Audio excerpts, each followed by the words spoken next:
Japan کے قریب ایک کھائی ہے، یعنی سمندر عام طور پہ تو چند کلومیٹر گہرا ہوتا ہے، لیکن وہ کھائی زیادہ کھڈا جیسے ہوتا ہے نا، گڑھا بن جاتا ہے، ایسے گڑھا بن گیا ہوا ہے، اس کا نام ہے ماریانا کھائی۔ وہ ماریانا کھائی اتنی بڑی ہے کہ اگر ماؤنٹ ایوریسٹ پر جو پہاڑ ہے دنیا کا سب سے اونچا، اس کو اس کھائی کے اندر ڈالا جائے نا تو وہ ڈوب جائے، اور اس کی چوٹی کے اوپر 2 کلومیٹر پھر پانی باقی رہے۔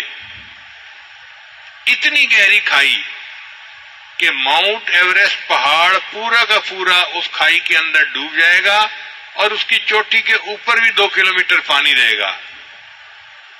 یہ کس نے بنائی؟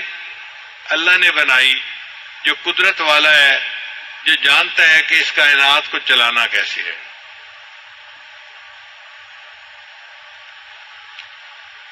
جب اللہ تعالیٰ نے فرعون کو پانی میں ڈبویا تھا تو ڈوبتے ڈوبتے فرعون نے دعا مانگی تھی کہ اے اللہ میں موسیٰ اور ہارون کے رب پہ ایمان لایا، تو اللہ نے فرمایا کہ نہیں، الآن اب دیر ہو گئی، اب تیرا ایمان قبول نہیں۔ پھر اللہ نے فرمایا کہ آج تیرے جسم کو ہم نجات دے دیں گے، الیوم ننجیک ببدنک لمن خلفک آیا، تاکہ بعد میں آنے والوں کے لیے تیرا جسم جو ہے وہ عبرت کی نشانی بنے۔ لشکر بھی ڈوب گیا، فرعون بھی ڈوب گیا، اور یہ سب پانی کے اندر رہے۔ اور پانی کے اندر کتنا عرصہ رہے؟ 3000 سال پانی میں پڑے رہے۔ اس کو کہتے ہیں بحیرہ احمر۔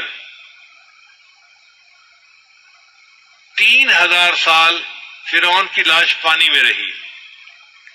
پھر جب دریافت کیا گیا تو فرعون کی لاش کو سائنسدانوں نے نکالا،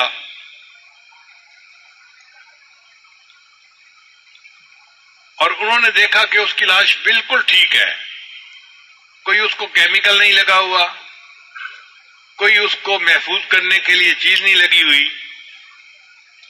پانی میں 3000 سال تک ایک لاش کیسے ٹھیک رہ سکتی ہے؟ یہ میرے اللہ کا حکم تھا۔